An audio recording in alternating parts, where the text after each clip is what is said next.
¿Qué tal? Buenos días a todas y a todos. Vamos a continuar con este diplomado en epistemología. Acuérdense que es muy importante su participación. El día de hoy vamos a terminar un poco antes porque tenemos un evento aquí en la Escuela Judicial Electoral. Entonces esta sesión va a ser aproximadamente de 1 hora, pero pues ya el lunes nuevamente estaremos revisando otros temas. El día de hoy, compañeras y compañeros, nos vamos a referir rápidamente al tema de las pruebas, como lo platicamos ayer, y vamos a ver ya relacionar ya un poco más temas más prácticos, más relacionados ya directamente con la actualidad de esta epistemología, ¿no? Como ya habíamos visto antes, pues las verdades pueden ser creencias o no pueden ser creencias. Para que las verdades se confirmen, pues necesitamos la evidencia, como lo platicamos ayer, las pruebas ahí con valor probatorio pleno o no. Y entonces para eso, pues en cualquier tribunal se lleva todo un procedimiento para el tema de las pruebas y luego para revisar si esas pruebas, pues como lo hemos visto, tienen evidencia comprobable al 100% o esas pruebas solamente van a quedar como lo que se señala en todos los tribunales, como pruebas indiciarias, ¿no? Y entonces, bueno, los pasos para realizar una sentencia son, pues, revisar primero todos los antecedentes. Acuérdense que cuando llega un caso al tribunal, a lo mejor no es un caso de primera instancia, a lo mejor es un caso que ya ha pasado por otros tribunales. ¿Eso qué quiere decir? Que la evidencia, en este caso científica o no, ya se ha revisado anteriormente, entonces se tendría que confirmar esa evidencia o simplemente nuevamente revisar esa evidencia a ver si puede ser revisable o si se confirma lo que dijo la autoridad anterior. Luego, la segunda parte del procedimiento, pues es ver quién va a revisar ese asunto, ¿no? Lo que se llama jurisdicción y competencia. Eso quiere decir a quién le corresponde ese asunto y ya directamente qué tribunal o qué sala va a revisar ese asunto. Luego, todos los asuntos también tienen la figura de la procedencia. Antes de que se revisen el tema de las evidencias, y en su caso de las evidencias científicas, pues tenemos que revisar si efectivamente le corresponde a esa autoridad revisarlo. Y luego viene el estudio de fondo, ¿no? El estudio de fondo es todo lo que hemos visto en las anteriores sesiones, pues es revisar y tratar de confirmar que esa evidencia pues tiene un sustento o que esa evidencia está generando, en el caso del derecho, pues a lo mejor con esa evidencia y al resolver los asuntos con esa evidencia o con esas pruebas, se puede generar nuevos criterios. En el derecho, los nuevos criterios, la jurisprudencia, pues viene siendo lo que hemos estado estudiando, la ciencia, nuevo conocimiento. La ciencia quiere decir nuevo conocimiento. Si se genera a través de algún asunto nuevos criterios o estos asuntos pueden generar jurisprudencia, pues ahí se está generando la ciencia, la jurisprudencia, y de eso se trata las finalidades del derecho, ¿no? Y entonces la epistemología nos va a servir para generar ciencia, pero ciencia del derecho. Acuérdense, ya lo vimos también, nunca podemos quedarnos solamente en lo que dice la ley, hay que ir muchas veces más allá de lo que dice la ley, y cuando vamos más allá de lo que dice la ley, necesariamente se está generando ciencia, se está generando nuevo conocimiento, porque el poder legislativo se quedó en los términos legales, aprobó una norma, pero después cuando esa norma es revisada por los tribunales y cuando esa norma se enfrenta a diversas pruebas, a diversas evidencias, pues esa norma puede ser que se transforme y que genere nuevo conocimiento. Y ese nuevo conocimiento, como vimos, es la jurisprudencia. Y fíjense cómo es un círculo que va y viene. Ese, ese nuevo conocimiento, esa jurisprudencia, después viene otra reforma como en la materia electoral. Cuando hay una nueva reforma en la materia electoral, entonces esa evidencia le sirve al Poder Legislativo para plasmarla en la ley. Entonces está la ley, se revisa la ley, se genera nuevo conocimiento, nuevos criterios, jurisprudencia, y luego esa ley, como quien dice, ya revisada, ya analizada, ya que genera un nuevo conocimiento, entonces el legislador la revisa y la vuelve a plasmar en la ley, y por eso tenemos muchas veces reformas a la ley, pero esas reformas a la ley, simplemente el Poder Legislativo lo que está haciendo es incorporando los criterios que ya revisó un tribunal. Y esos criterios que ya revisó un tribunal, pues muchas veces viene ahí también el tema de la evidencia. O sea, muchas veces para generar nuevo conocimiento se tienen que tener pruebas. Y esas pruebas que generan el nuevo conocimiento, pues es lo que es el primer paso para generar ciencia, en este caso, ciencia del derecho. Por ejemplo, un caso, se los digo rápidamente, para ver más o menos cómo relacionamos la epistemología ya con un expediente y con un caso a resolver.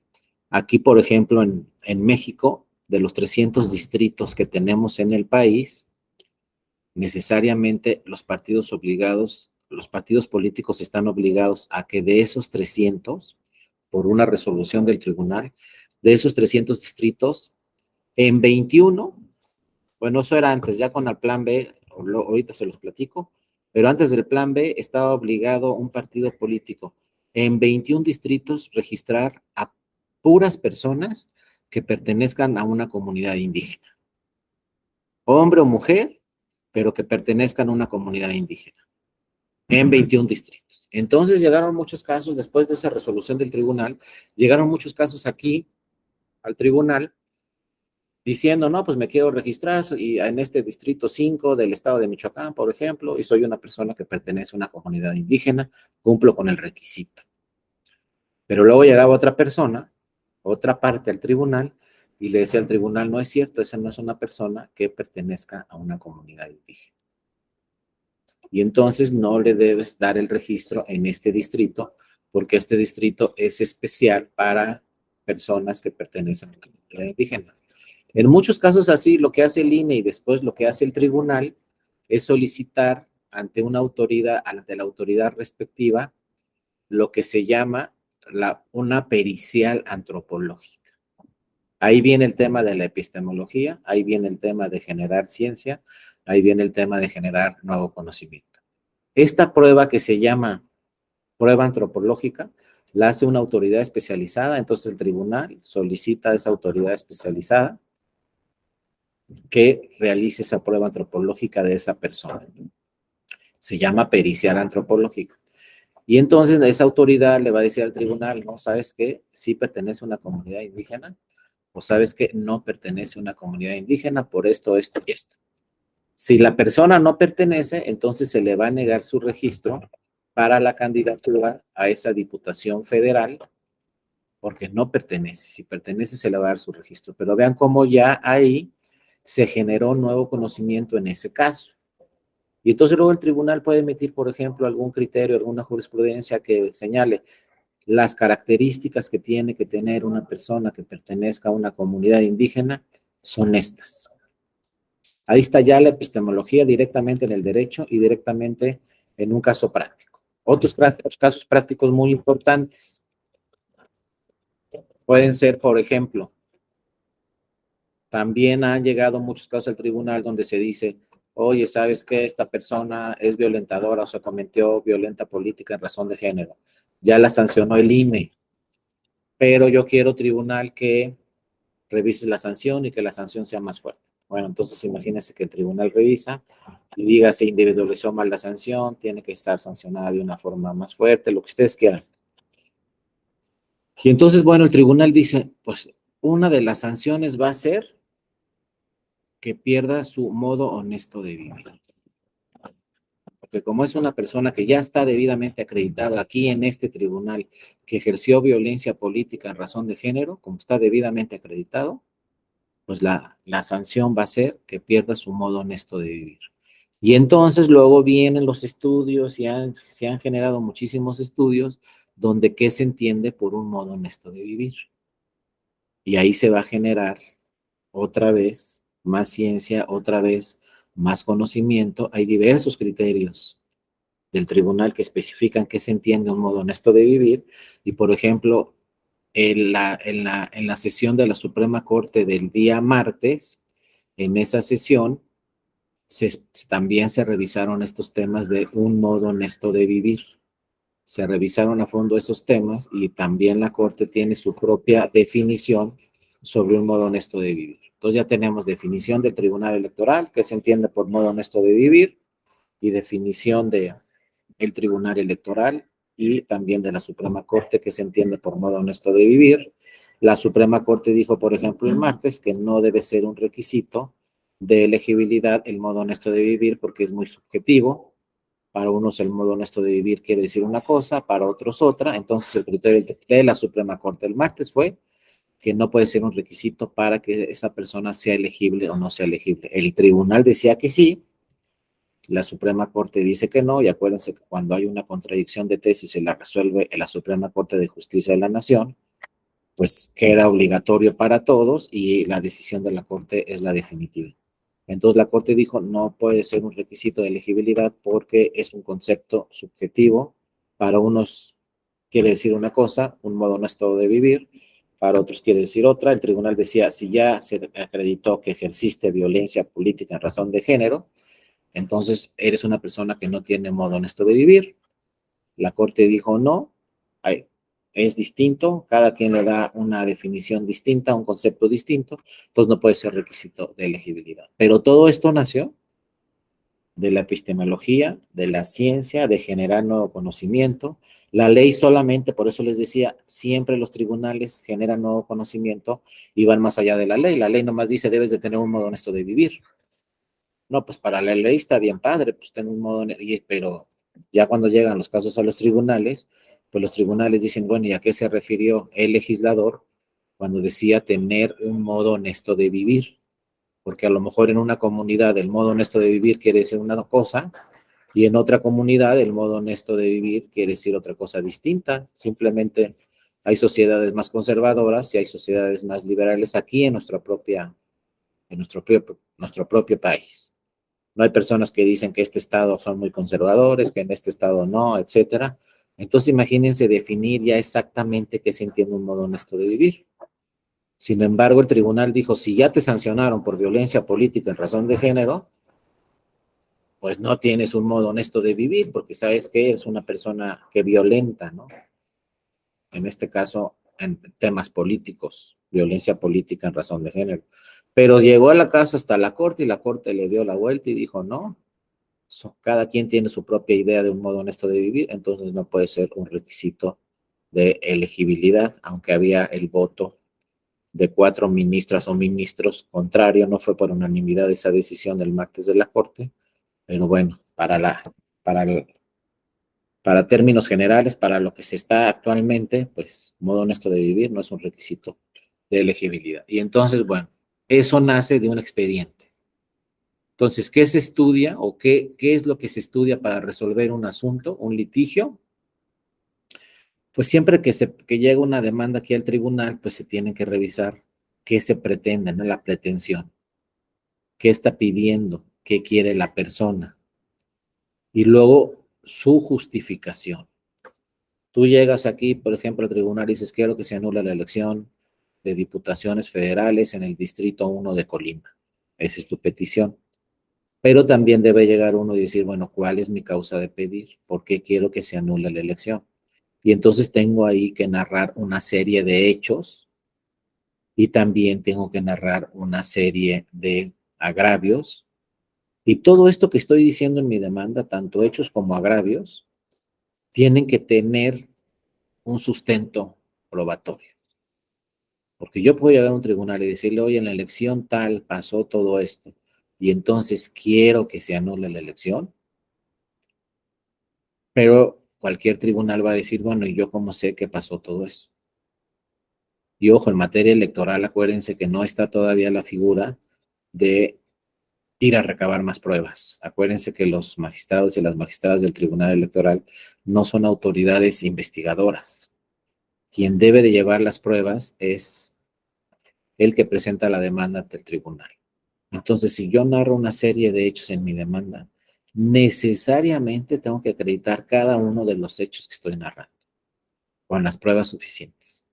No me va a servir de mucho y me atrevo a decir, no me va a servir prácticamente de nada si yo narro una serie de hechos que pasaron, por ejemplo, en una elección, pero llego al tribunal sin ninguna prueba.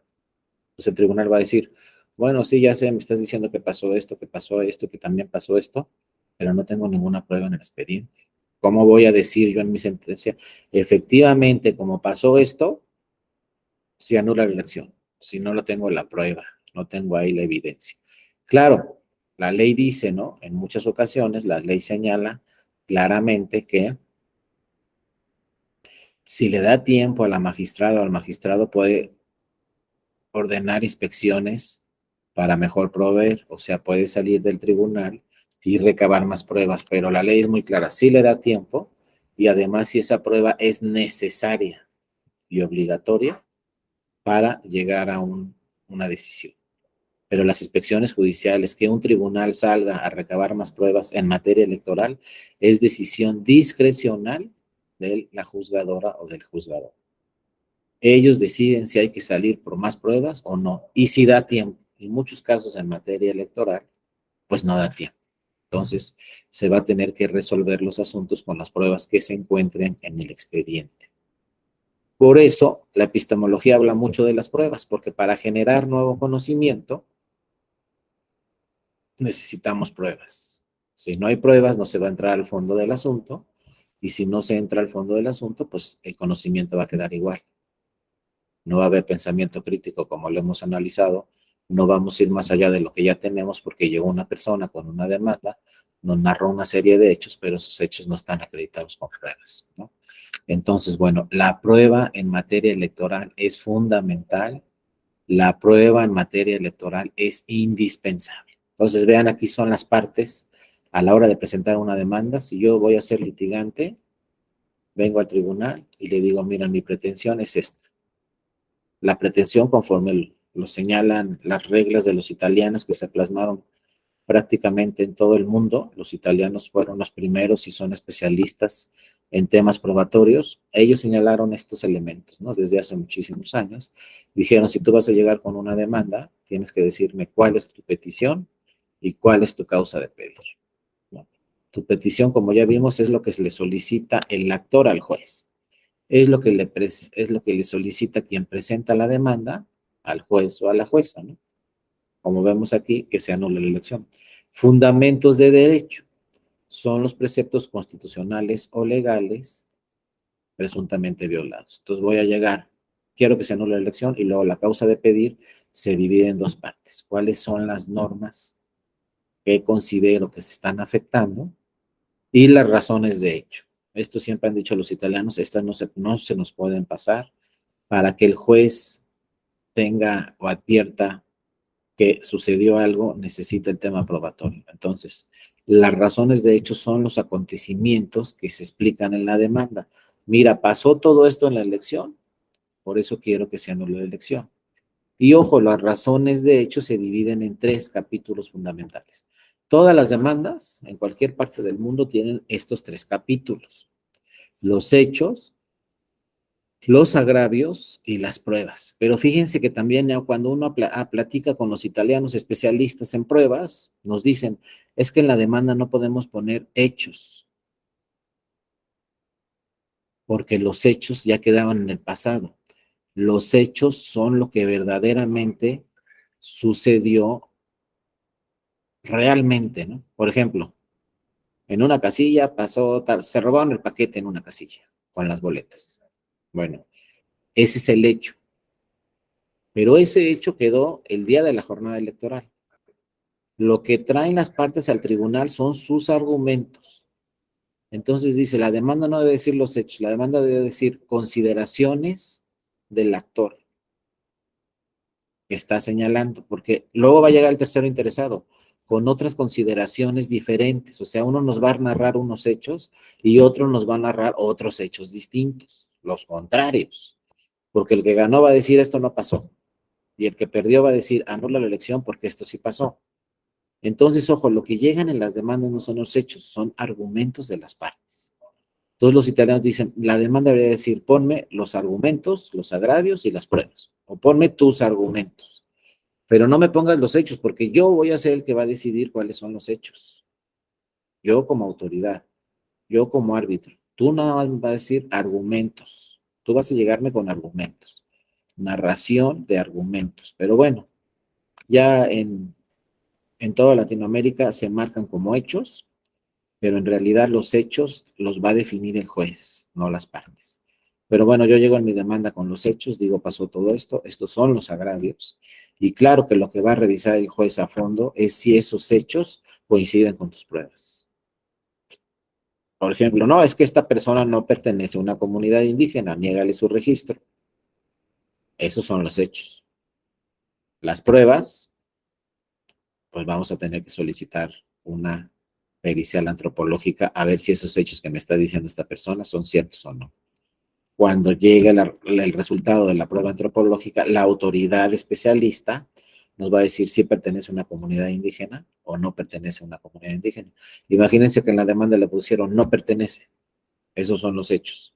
Y luego resuelve el tribunal, no, pues sí pertenece. Entonces los hechos de la demanda no son ciertos. Por eso en la demanda no voy a llegar con hechos, voy a llegar con argumentos. Y el tribunal lo que va a revisar es si esos argumentos son ciertos o no. Pero si son ciertos, si se generan pruebas que generen también la evidencia, entonces ahí es donde se va a generar el nuevo conocimiento. Lo que nos dice la epistemología. En este expediente no se van a quedar las cosas como estaban.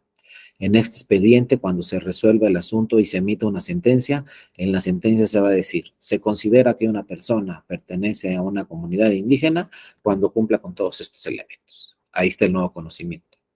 Ahí está lo que hemos platicado en estas sesiones, ahí está la epistemología, el pensamiento crítico, ahí está no quedarnos como estábamos, sino generar nuevos hechos, nuevos conocimientos. Entonces, en todos los tribunales vamos a tener sentencias que nada más confirman lo que ya hemos sabido desde hace mucho tiempo. No hay pensamiento crítico, no hay nueva ciencia en esa sentencia, porque son casos iguales, pero va a haber muchas sentencias que sí generen ciencia, que sí generen nuevo conocimiento, que sí generen nuevos criterios, y va a haber sentencias inclusive pues que generen jurisprudencia. Cuando ustedes vean cualquier jurisprudencia, piensen ahí, aquí hay pensamiento crítico, aquí hay nuevo conocimiento, aquí hay ciencia relacionada con el derecho.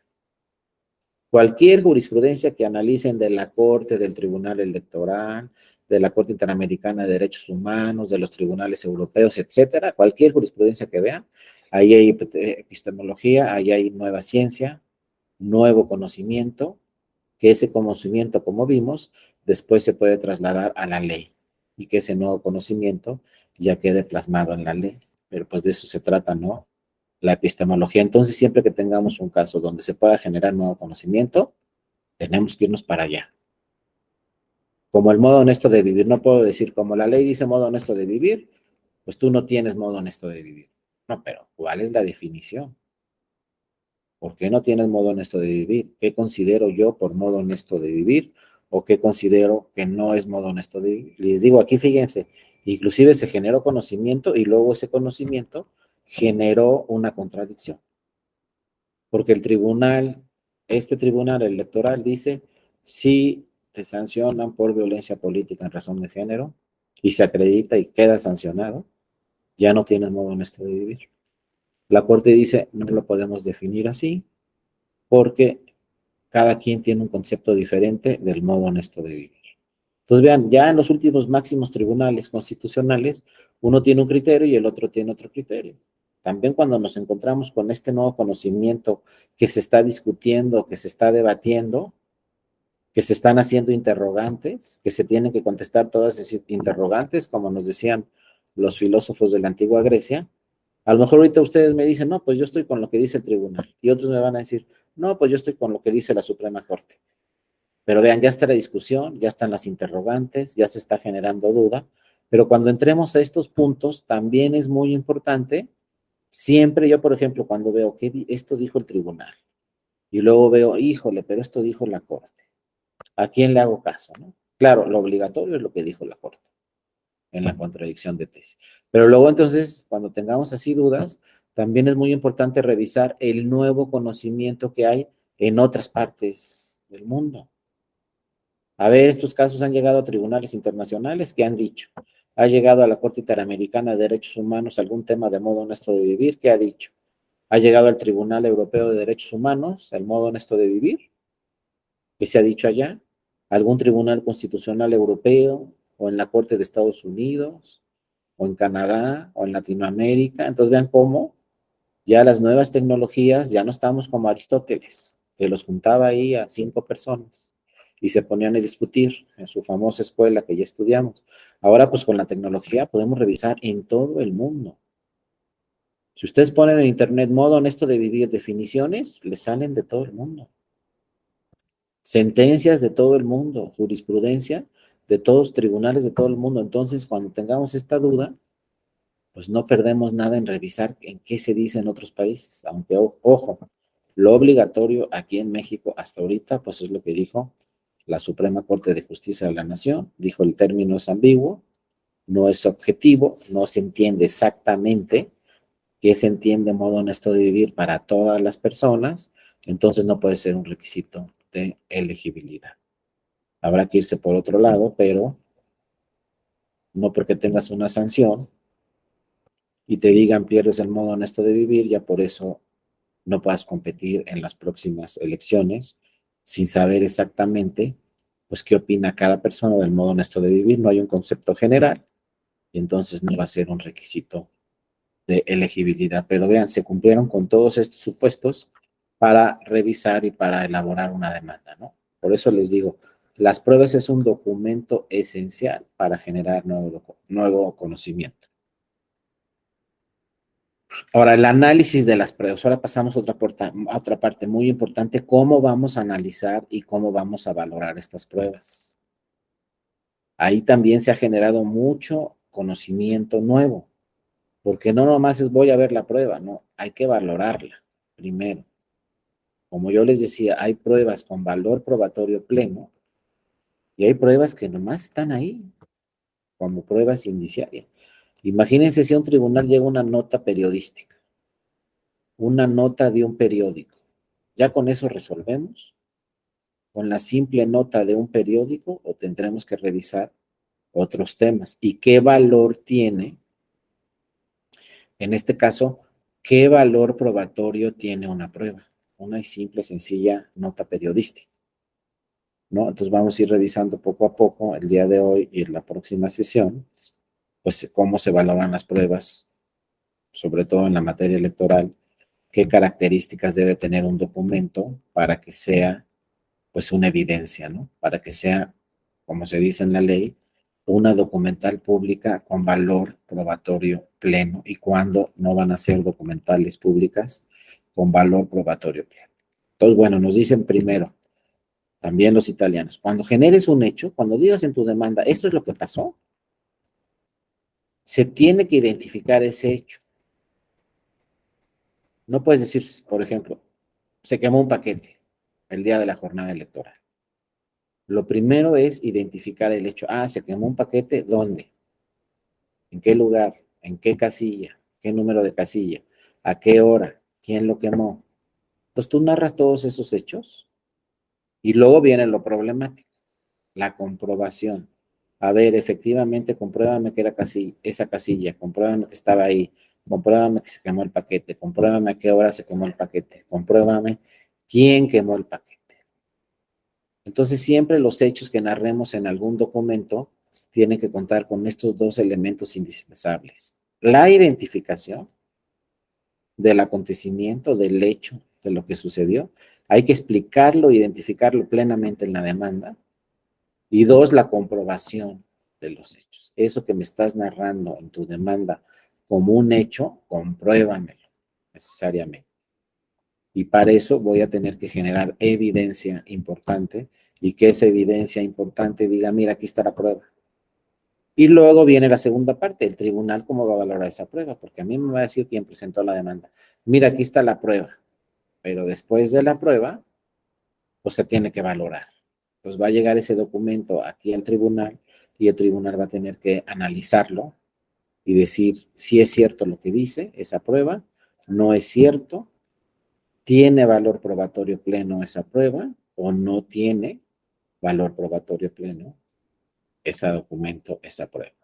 Y luego vienen las razones de derecho. Ya que valoramos la prueba, y ahorita vamos a ver cómo se valora una prueba, ya que valoramos la prueba, entonces sí vienen los argumentos de derecho y se dicen, pues como esta prueba dice que es cierto y si es cierto que se quemó el paquete, bueno, la consecuencia de que se haya quemado un paquete es esta, y la consecuencia puede ser, primero, que se anulen todos los votos en esa casilla, segundo, a lo mejor alcanza para anular la elección.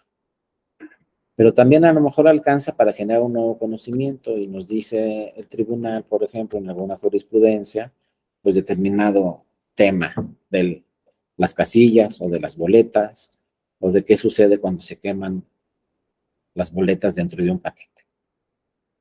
Por ejemplo, nada más les voy a narrar un caso que generó un nuevo conocimiento, así de un paquete, y que se valoraron las pruebas, todo lo que se tiene que hacer para generar nuevo conocimiento.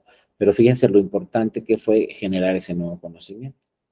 Una vez en el Estado de México, en un ayuntamiento muy grande de esos del Estado de México, no me acuerdo si era Nezahualcóyotl o Ecatepec, uno de esos muy grandes, pues vienen los resultados. Vienen llegando los resultados y muy cerrada la elección. Siguen llegando los resultados, muy cerrada, muy cerrada, muy cerrada la elección. Hasta que faltaban 2 casillas. Y entonces todo el mundo ahí pendiente en el Consejo Distrital, o Municipal, perdón, todo el mundo pendiente, pues vamos a ver ahorita que lleguen las 2 casillas que nos faltan, quién ganó y quién perdió. Llega la penúltima casilla, ¿y qué creen? Igual de cerrados los resultados. Entonces todo el mundo dijo, bueno, en la última casilla vamos a ver quién ganó y quién perdió. Ni modo, con la última casilla, en un distrito, digo, en un municipio donde se instalaron muchísimas casillas, pues resulta que con la última se va a decidir quién ganó y quién perdió.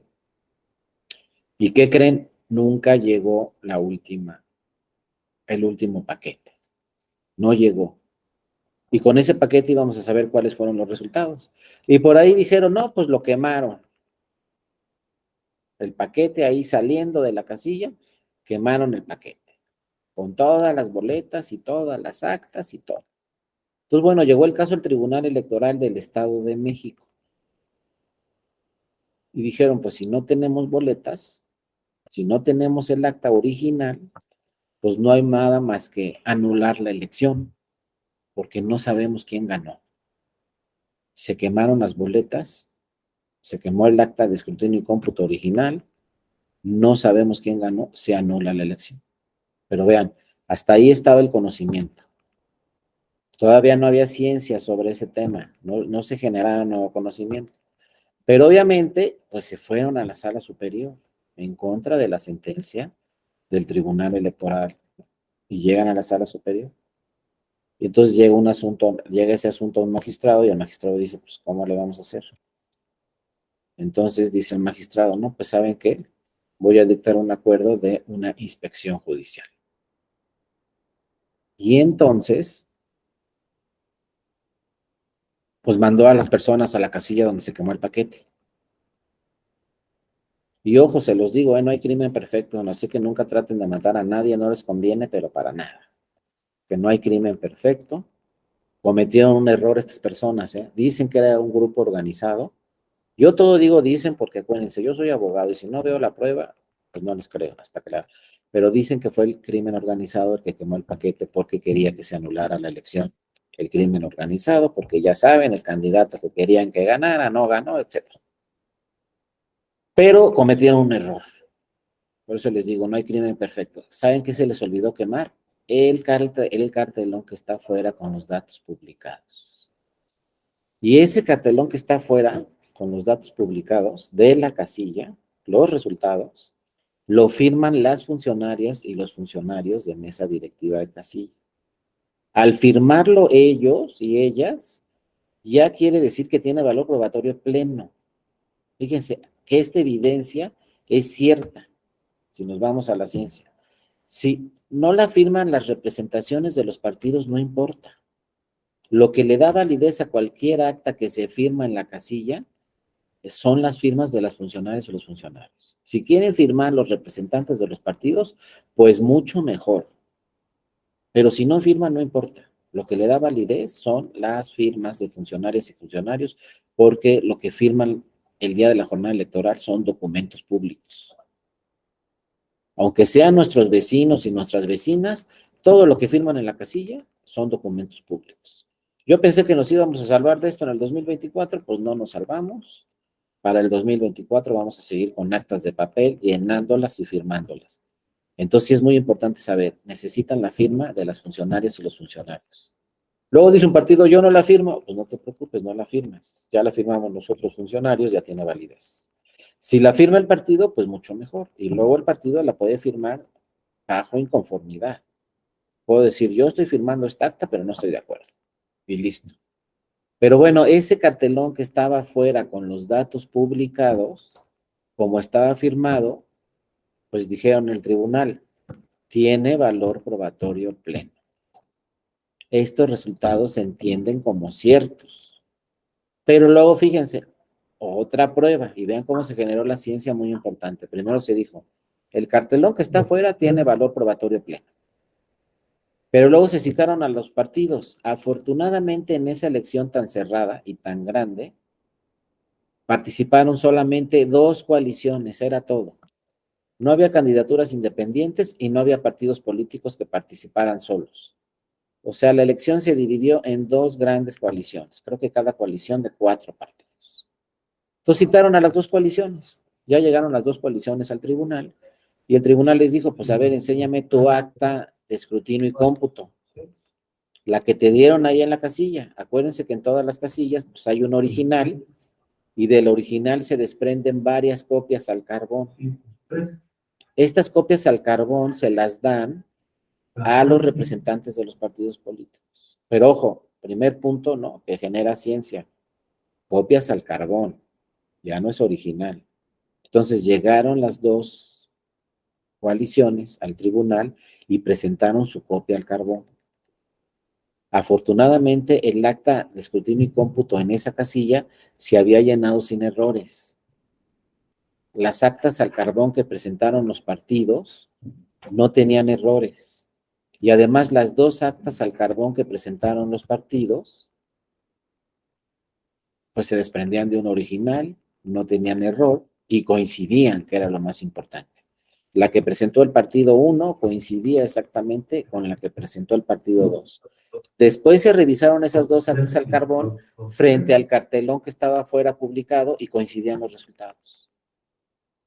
Entonces ahí el tribunal generó un nuevo conocimiento, generó ciencia diciendo, lo primero que dijo el tribunal en una jurisprudencia, después que quedó en jurisprudencia, lo primero que dijo el tribunal es, las actas que les dan a los partidos, las copias al carbón que les dan a los partidos de las actas, dice el tribunal, se entienden como originales.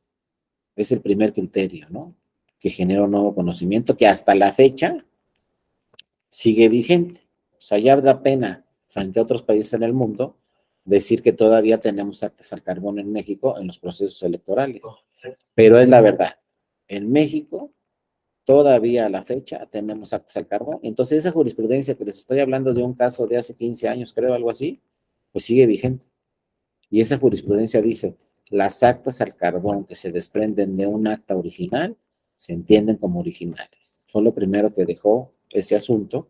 Y después, pues que sí se tomaron en cuenta esos resultados como los oficiales. Y ya revisando esas actas al carbón frente al cartelón que estaba publicado afuera con los resultados, pues ya dijo el Tribunal Electoral, pues ganó este partido y perdió este partido. Es decir, ganó esta coalición y perdió esta coalición. El segundo criterio o el segundo conocimiento que nos dejó ese asunto es que se puede resolver un asunto, se pueden obtener los resultados de una elección sin el acta original y sin las boletas. O sea, suena fuerte, ¿no? Pero hay casos donde no hay boletas, hay casos donde no hay acta original, dice el tribunal, y de todos modos se pueden obtener los resultados, ¿no? Por eso es fundamental o son fundamentales las representaciones de los partidos políticos. Porque ellos, ojo, si nos vamos a temas científicos también, las representaciones de los partidos políticos en todas las casillas se van a llevar la evidencia científica, si queremos hablarle así o denominarlo así. ¿Cuál es la evidencia científica que se van a llevar los partidos? Todas las actas. Una copia al carbón, sí, pero ya me dijo el tribunal que se entiende como original. Entonces, si a mí me dan mi acta de escrutinio y cómputo como partido político, me estoy llevando a mi casa o al partido o a la oficina donde quieran los resultados de esa elección en esa casilla. Y pueden pasar muchas cosas en la casilla, pero si yo me llevo los resultados, yo voy a tener los resultados. ¿Qué le pasó al paquete? Pues pueden pasarle muchas cosas al paquete, pero yo tengo los resultados. Fíjense nada más la importancia. Ojo, por ejemplo, en el 2024, yo creo que en el 2024 se van a instalar pues, más o menos un cálculo así redondeado. Yo creo que en el 2024 se van a instalar 170,000 casillas. ¿Eso qué quiere decir? Que un partido político tiene que tener por lo menos 170,000 representantes a nivel nacional. ¿Y por qué les digo a nivel nacional? Porque en el 2024 pues, vamos a tener elección presidencial.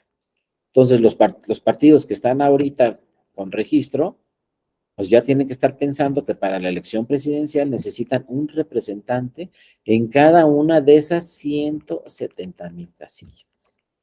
Pero créanme, el representante de partido político o la representante de partido político en la casilla es fundamental, porque se va a llevar los resultados y son oficiales esos resultados. Si ya dijo el tribunal que es acta al carbón, tiene validez. El problema es que ese acta al carbón sea legible. Eso es muy importante, ¿no? Porque, por ejemplo, si yo soy el partido Morena, pues me van a dar la última copia al carbón, porque es en orden, conforme al registro de los partidos. Primero le van a dar copia al representante de Morena, luego le van a dar copia al representante del PRI, luego al del PRD, luego al del PT, luego al Verde, luego así, así, hasta el último Morena. ¿Por qué hasta el último Morena? Porque Morena fue el último partido con registro. Entonces sí es muy importante también decirle al presidente ya en la casilla, oye, márcale bien al original para que se entienda hasta la última copia al cargo. En fin, ahí hay técnicas que luego nos dice el IFE, cómo llenar las actas para que queden todas legibles, todas las copias al carbón queden necesariamente legibles. Ahora, conforme al plan B y conforme a la nueva ley, si es que queda vigente la nueva ley general del sistema de medios de información, si queda vigente,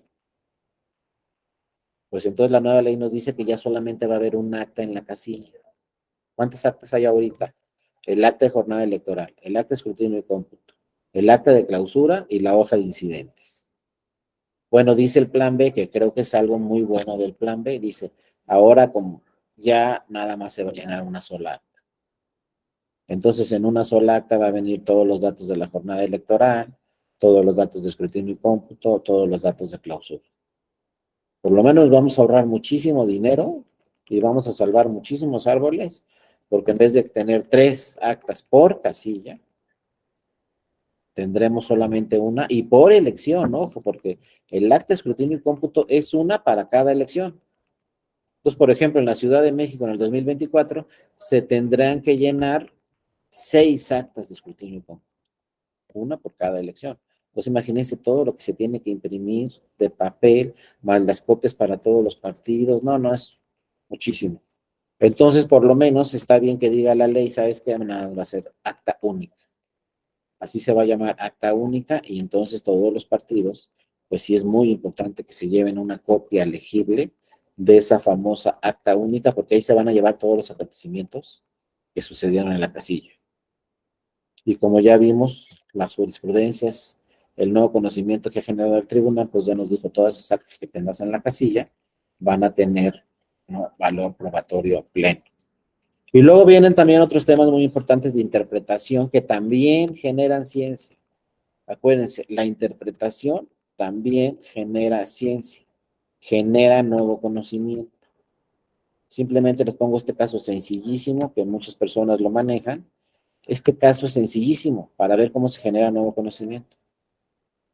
¿De qué se trata? Pues así como lo dice la lámina, ¿no?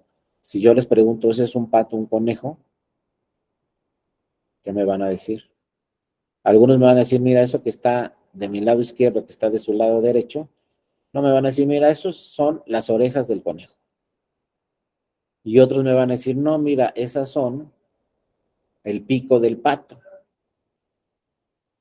Pero bueno, fíjense, así es como se tiene que hacer en un tribunal y así se tiene que trabajar cuando haya este tipo de interpretaciones. El tribunal necesita otras pruebas indiciarias para saber si eso es un pato o un conejo.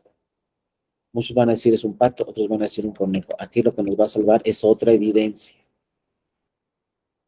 ¿A qué me refiero con esto? Si ya vemos físicamente a ese pato o a ese conejo, pues van a decir, no, tiene plumas, pues entonces no puede ser conejo, es pato. Si lo vemos adentro de un lago, que es otra prueba indiciaria, van a decir, no, pues si está dentro de un lago nadando, pues tiene que ser pato, el conejo ya se hubiera ahogado, y etcétera, ¿no? Pues por eso es tan importante la evidencia, pero hay veces que una sola evidencia no es suficiente. Si yo les digo aquí, es pato y háganle como quieran, muchos me van a decir, no, no puede ser pato, es un conejo, es un conejo. Entonces necesitamos mayor evidencia para generar nuevo conocimiento. Cuando tengamos mayor evidencia, ya vamos a decir con toda seguridad, como dice Marina Gascón, al 100% vamos a decir, ¿sabes qué? Esto es un pato porque tiene plumas. Evidencia científica 100% acreditada. Si tiene plumas es un pato, entonces ya no está sujeto esto a discusión y ya se generó nuevo conocimiento porque algo que no sabíamos bien qué era, ya lo definimos como un pato. Si la prueba o la evidencia nos dice, no, es que sabes que no tiene plumas y vele las patas y lo que ustedes quieran, pues entonces es un conejo. Así se trabaja en todo el tema probatorio y así se genera nueva ciencia con todo el tema probatorio. Pero como dicen los expertos, ¿no? Hay evidencia 100% acreditable y hay evidencia que no se puede acreditar al 100%, pero que nos van a servir como pruebas indiciarias. Y que estas pruebas indiciarias pueden generar nuevo conocimiento. Y tengo esta prueba, tengo esta prueba, tengo esta prueba, ya tengo 5. Ninguna tiene valor probatorio pleno por sí sola, pero si vemos las 5, pues pueden generar nuevo conocimiento. Por ejemplo, una nota periodística, ya las vamos a estudiar después, pero una nota periodística que llegue a un expediente, un tribunal, ¿es cierto lo que dice o no? Pues es solamente una prueba indiciaria, no está generando nuevo conocimiento para decir, efectivamente eso sí es cierto. Pero si en el expediente no viene una nota periodística, vienen 10 de una población donde esos son los 10 periódicos más importantes. Por ejemplo, en un municipio los 10 periódicos más importantes son estos. Traen la misma nota, la misma foto, el mismo comentario. Entonces estamos hablando de 10 pruebas indiciarias, pero todas en el mismo sentido, sin ninguna en contrario. Entonces un tribunal podría decir, pues con estas 10 notas periodísticas arribo a esta conclusión. ¿Cuál es la conclusión? A que sí sucedió tal acontecimiento.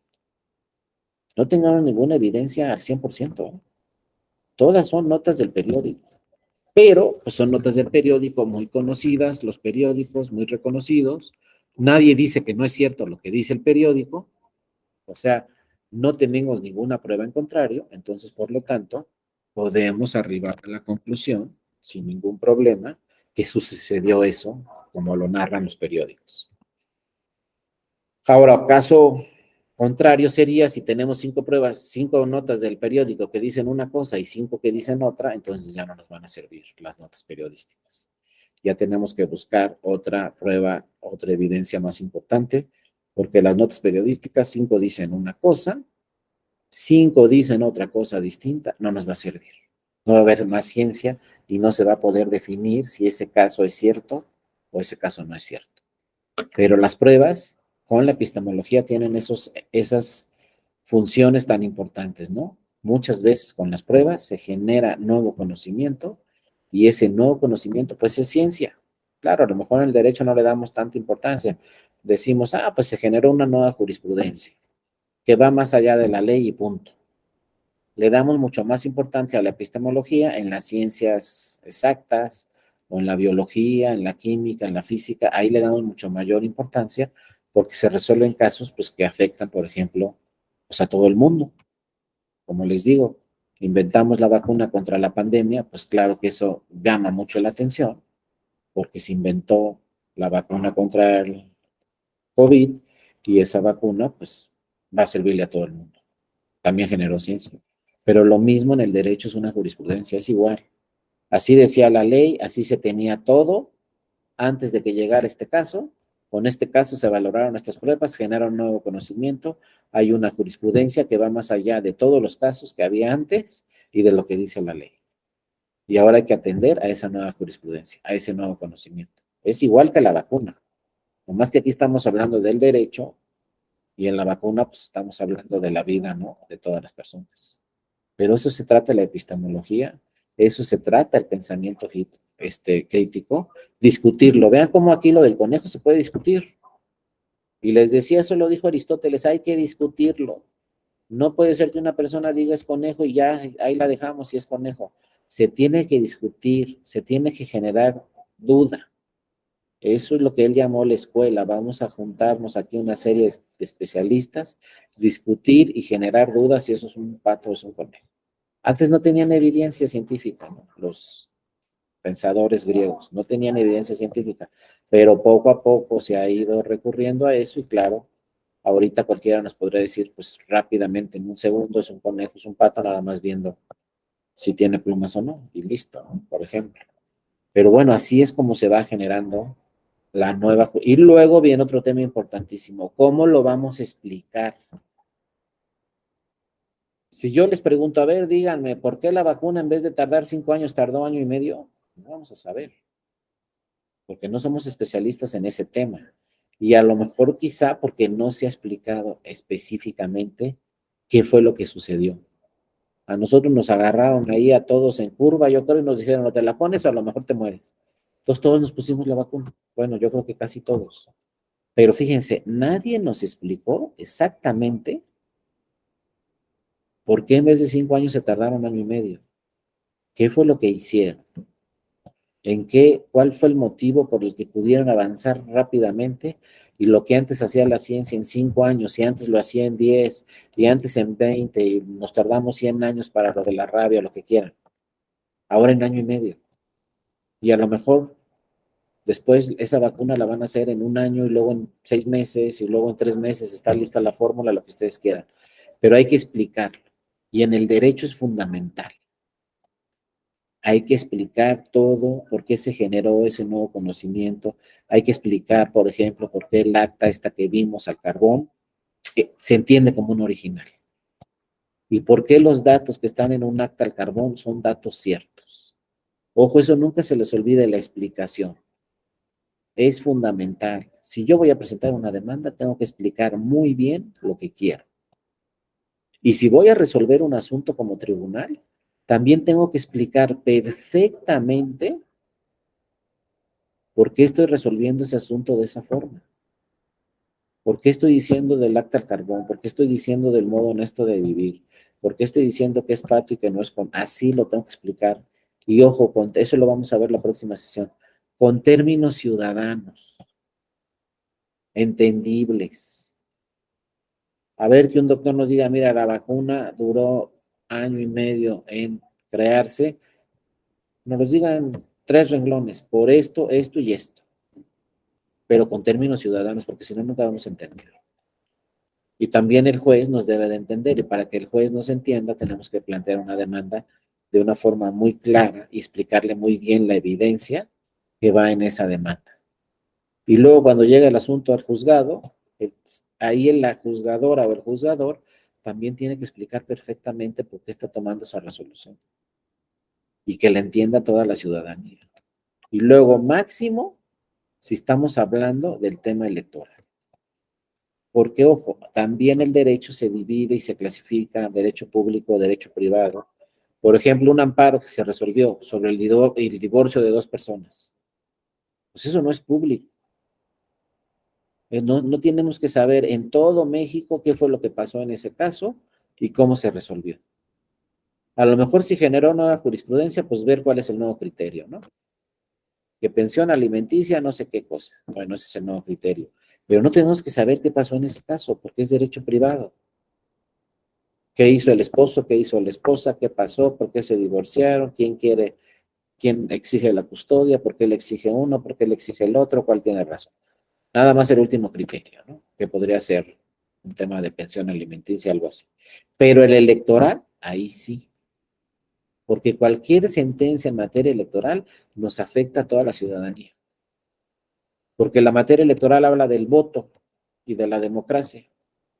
Y el voto y la democracia, pues nos afecta exactamente a todos de la misma forma. Pues todavía si hablamos de un tema electoral, pues hay que explicar claramente por qué estamos tomando esa decisión, la que sea. Por eso, ojo, las sesiones de todos los tribunales electorales en el país, todas sus sesiones son públicas. Las podemos seguir en redes sociales sin ningún problema, en vivo. Ustedes pueden seguir aquí de este tribunal electoral, pueden seguir cualquier sesión en vivo. En YouTube, en Facebook, donde quieran la siguen en vivo sin ningún problema, porque son temas electorales. Las sesiones de todos los institutos y del INE también son públicas y son en vivo, por lo mismo. Pero imagínense que estemos en una sesión en el tribunal o en una sesión del INE y no entendamos ni de qué están hablando. No, pues, ¿para qué la pones en vivo si son puros términos ahí que yo no sé qué está decidiendo en este momento el INE? No, esos términos y eso, el generar nuevo conocimiento también debe ser una herramienta para que toda la ciudadanía conozca ese tema. ¿Que pasó algo con la credencial? Pues ¿a quién le afecta algo que sucedió con la credencial? Pues a todas las mexicanas y a todos los mexicanos sin excepción, porque la credencial para votar con fotografía es nuestro único documento de identificación. Entonces imagínense que pase algo con la credencial, ¿no? Que por ejemplo los talleres donde se hace la credencial, algo les pasó. ¿A quién le va a afectar? A todas y todos. No, yo ya tengo mi credencial, me salvé y si te la roban mañana. Ay, no, pero ¿cómo crees? En México nunca me la van a robar. Ah, no, pues está bien. Pues te la roban mañana bien fácil. Entonces, cualquier cosa que suceda relacionada con la credencial nos afecta a todos. Entonces, que nos expliquen muy bien las autoridades, ¿no? Esos temas. Entonces, deben de cumplir con estos 3 pasos. Primero, ¿cuál es la litis? Que ya no debemos de decirle litis, en realidad debemos decir cuál es el problema a resolver.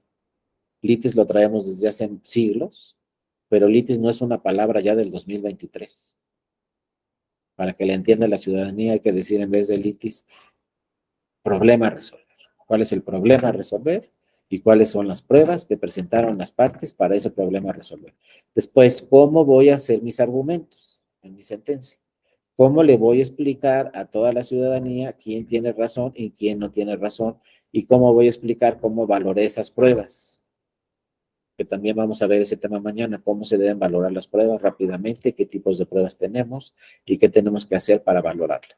Entonces luego viene motivación, fundamentación, mi explicación y con base en qué normas estoy dando esta explicación. Y luego la resolución, ¿por qué estoy resolviendo de esta forma? También debe quedar muy claro por qué estoy resolviendo de esta forma. ¿Por qué esta persona tiene modo honesto de vivir? ¿O por qué esta persona no tiene modo honesto de vivir? Pero en pocos renglones y que quede muy claro. Como decía antes la sala superior, no antes de esta decisión de la Corte, ¿qué decía antes la sala superior? No tiene modo honesto de vivir, simple y sencillamente porque es una persona que cometió violencia política en razón de género. Está acreditada la violencia. Si es una persona que realiza violencia a las mujeres, pues no puede tener un modo honesto de vivir, ya acreditado, que ejerció esa violencia. Y entonces luego que nos dice la Corte, no, es que para ti, violencia quiere decir que no tiene un modo honesto de vivir, pero para otras personas, violencia no quiere decir que no tenga un modo honesto de vivir. Les digo, la cosa está ahí de discusión, ¿no? Pero la Corte dijo, no, es que es un término ambiguo, no es objetivo, entonces no lo podemos poner así como que en todos los casos suceda lo mismo y ya no tenga el requisito de elegibilidad. Pero vean cómo eso se dijo. ¿Cuántos renglones me cuesta a mí poner una sentencia? No tiene un modo honesto de vivir porque es una persona que se le acreditó violencia política en razón de género. Lo dije en 2 renglones. Pues cualquier persona que quiera leer un asunto, lo primero que va a leer es a ver cómo se resolvió. Pues se le dijo que no tenía modo honesto de vivir. Pero si en mi resolución traigo lo que dice la demanda, lo que dice el tercero, lo que dice la autoridad y luego lo que digo yo como tribunal, no, pues va a ser una demanda larguísima. Entonces, bueno, no vale la pena. Hay que hacerlo claro, sencillo y que entienda toda la ciudadanía. Bueno, compañeras y compañeras, con esto terminamos el día de hoy. Les agradezco de verdad mucho a todos y a toda su atención. Esperemos que tengan una excelente fin de semana. Pásenla bien el fin de semana y nos vemos aquí puntualmente el lunes a la misma hora en el mismo canal. Nos vemos aquí el lunes de 9 a 11 nuevamente. Muchas gracias a todas y a todos por su atención. Y acuérdense, ya el lunes terminando la sesión, ahora sí no se les pase, ya el lunes terminando la sesión, me escriben aquí a mi correo electrónico dario.mora@te.gov.mx. Me escriben ahí, por favor, y yo les hago llegar, sin duda, esta presentación y todo lo que veamos el lunes. Muchas gracias a todas y a todos. Cuídense mucho. Un abrazo. Excelente fin de semana. Gracias, Brenda. Gracias, Fátima. Muchas Fernando, gracias. Excelente Luis día. Octavio. Muchas gracias, Laura. Paula, muchas gracias. Alexis, hasta luego. Un abrazo, Luis Octavio. Nos vemos.